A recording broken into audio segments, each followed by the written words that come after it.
students, how are you? I hope you all are doing well.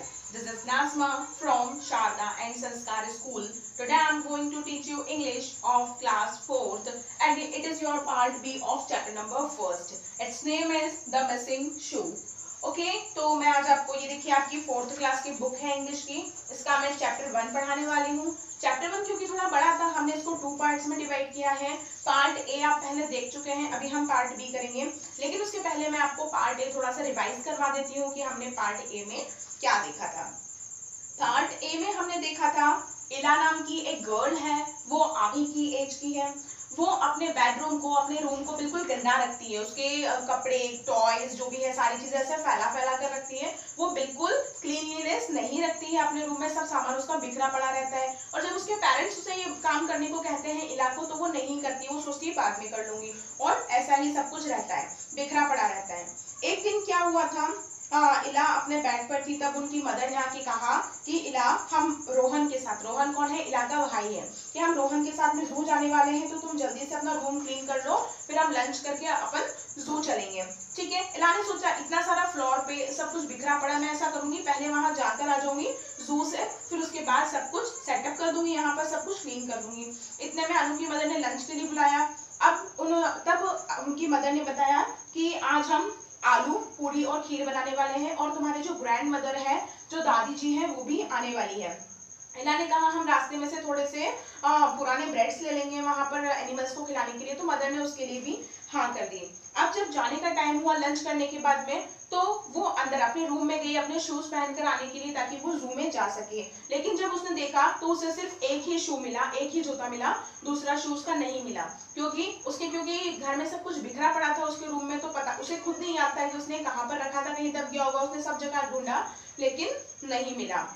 ठीक है, तो जब नहीं मिला तो उसने बोला मम्मी से कि वेट करो मैं आ रही हूँ। तब उनकी मदर को गुस्सा आया, उन्होंने इला की ग्रैंड मदर से कहा कि आप यहीं रुकना, इला के साथ में अपना काम नहीं करती प्रॉपर, आप इसी के साथ रुकिएगा और हम तो जा रहे हैं। ये सुन के इला रोने लगी, उन्होंने बोला कि प्लीज मुझे लेकर चलो, लेकिन उनकी मदर ने नहीं सुनी। वो इग्नोर करके इला की मदर अपने हस्बैंड मतलब इला के फादर और इला के भाई रोहन के साथ वहां से चले गए। इतना हमने देखा था पार्ट ए में। अब अपन पार्ट बी देखते हैं। इला ran into her bedroom sobbing. Her mother came to the door. Ella, clean the room before I get home. I have told Granny not to give you any sweets until you are finished. इला रोती हुई अपने room में गई वहां पर। तब इला की मदर भी वहां पर गई इला के रूम के बाहर और कहा कि जब तक हम घर आते हैं जू से, उसके पहले तुम अपना रूम पूरा क्लीन कर लो, और मैंने तुम्हारी जो ग्रैनी है, ग्रैंड मदर है, उनसे कह दिया है कि जब तक तुम अपना काम पूरा नहीं करती हो तुम्हें स्वीट्स नहीं मिलेगी। Okay, she went out to the car with Rohan and Ila's father and then they drove away. और ये कहकर इला की मदर चली गई इला के फादर और इला के भाई रोहन के साथ में, और वो सब कहाँ चले गए, जू चले गए। Ella sat on her bed and cried for a long time. इला बहुत देर तक अपने बेड पर रोती रही वहीं पर बैठकर। Granny stayed in the living room and did some knitting. I guess I would better clean my room, she said, wiping the tears from her eyes. ठीक है, थोड़ी देर तो वो रोती रही, और ग्रैनी जो थी, जो ग्रैंड मदर थी, वो तो लिविंग रूम में ही रही और वो अपना कुछ निटिंग वर्क कर रही थी। निटिंग मतलब जो अपन ऊन से कुछ बुनते हैं, बुनने का काम करते हैं, वो अपना काम करने लगी। थोड़ी देर रोने के बाद में इला ने सोचा कि ऐसे रोने से तो अच्छा है कि मैं अपना रूम ही क्लीन कर लूं, और ये सोच के उसने अपनी आंखों से आंसू पोंछे और वो काम में लग गई। It took Ella 2 hours to clean her room. उसे अपने पूरे रूम को क्लीन करने में कितना टाइम लगा, 2 hours, 2 घंटे लगे। She put all the dirty washing into the cloth hamper. जितने भी गंदे कपड़े उसने फैला रखे थे उसको उसने क्लॉथ हैम्पर में डाल दिया। क्लॉथ हैम्पर क्या होता है, ऐसा एक बॉक्स जिसमें अपन क्या करते हैं, धोने के कपड़े सारे इकट्ठे करके रख देते हैं। She put all her toys back in the right boxes and then stacked them nicely in her cupboard. और उसके जो टॉयज भी बिखरे पड़े रहते थे, तो टॉयज का जो बॉक्स था उसमें प्रॉपर रखा और उसे कबर्ड में रख दिया। She hung up all her clean clothes and put the rubbish into a plastic garbage bag. उसने क्या किया, और जो क्लीन क्लॉथ्स थे उसको जहां पर रखना थे, जहां लटकाना थे, वहां वो उसने कर दिया, और जितना भी कचरा था उसको गार्बेज बैग में डाल दिया, प्लास्टिक गार्बेज बैग में। She made her bed and put the doll's cloth in a doll box. और उसने अपने बेड को भी प्रॉपर किया, जो ऐसा कैसा बिखरा पड़ा था सारा सामान उसके ऊपर, उसे भी प्रॉपर किया, क्लीन अप किया, और जो उसके डॉल के क्लॉथ्स भी इधर उधर बिखरे पड़े थे उसे डॉल के बॉक्स में रख दिया। I did it, she said proudly. She even found her missing shoe. She ran into the living room. Granny, come and see. I cleaned my room and found my shoe. Okay? अब 2 घंटे बाद जब उसका ये पूरा काम निपट गया, तब उसने बहुत प्राउडली कहा, ये मैंने ये काम कर दिया, और मेरा अब जब इतनी उसने सफाई सफाई की थी तो उसका जो मिसिंग शू था, जो सेकंड शू उसका नहीं मिल रहा था जूता, वो भी मिल गया था। She run into her living room, और ये अब वो कहाँ पर दौड़ कर गई, अपने लिविंग रूम में गई। लिविंग रूम में कौन था, ग्रैंडमदर थी। तो उन्हें ग्रैंडमदर से कहा आओ देखो मैंने अपना रूम क्लीन कर दिया है और मेरा जो शू मिसिंग था वो भी मिल गया है। Granny put her knitting down and looked in Ella's room. This looks very nice, Ella. If you kept in this way, you would not lose your shoes. Come and have a sweet now, she said. Granny ने जब ये बात सुनी कि इला ने अपना room clean कर लिया है, तो वो जो निटिंग वर्क कर रही थी उसको वहीं पर रखकर वो कहाँ गई, इला के रूम में गई, देखा और कहा अरे वाह तुमने तो बहुत अच्छा काम कर दिया, अगर हमेशा तुम ऐसे ही क्लीन रखते तो तुम्हारा शू गुम ही नहीं होता, चलो अब आओ और स्वीट लो। ये कहकर वो इला को लेकर गई। Ila and granny were sitting at the table eating a bowl of ice cream when her parents and Rohan came home. Well look at Ila's room, her father said it's clean.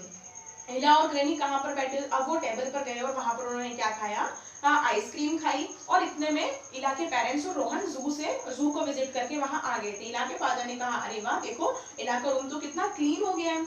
your room can look that good every day, Ila. All you need to do is put your wash in the clothes, hamper every night and pick your toys up when you are finished playing with them, her mother said. ये सुनकर इला की mother ने कहा कि तुम्हारा room जो है, इला को कहा इला तुम्हारा रूम हमेशा ऐसे ही रह सकता है, तुम्हें सिर्फ इतना करना है कि जब तुम्हारे धोने के कपड़े होते हैं उसे क्लॉथ हैम्पर में डाल दो, और जब तुम्हारा खेलने का काम पूरा हो जाता है तो तुम अपने टॉयज को कहाँ पर रख दो, उनका जो प्रॉपर प्लेस है वहां पर रख दो।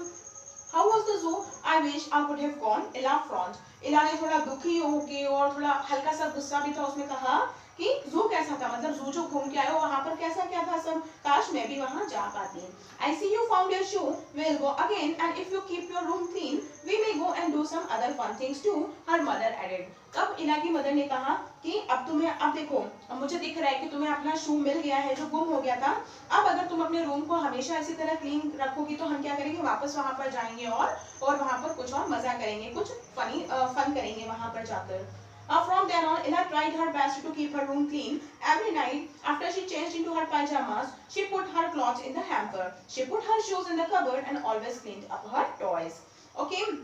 अब क्या हुआ, उसके बाद से इला ने अपनी पूरी कोशिश की, पूरे रूम को अच्छे से क्लीन रखा। हर रात को जब भी वो अपनी ड्रेस चेंज करती तो प्रॉपर उसे हैम्पर में डालती, और उसके अलावा जब वो अपने शूज को और हर चीज को वो अपने कबर्ड में रखती और उसके टॉयज को वो क्लीन अप करके रखती थी। A week later, her mom took her to the zoo and they had a lot of fun. और उसके एक हफ्ते बाद 1 वीक बाद उसकी मदर, इला की मदर उसको लेकर कहाँ गई, जू में गई और वहां पर उन्होंने बहुत फन किया।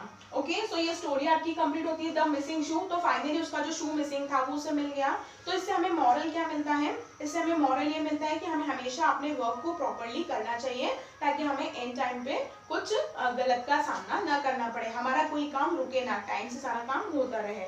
Okay I hope you got it, thank you.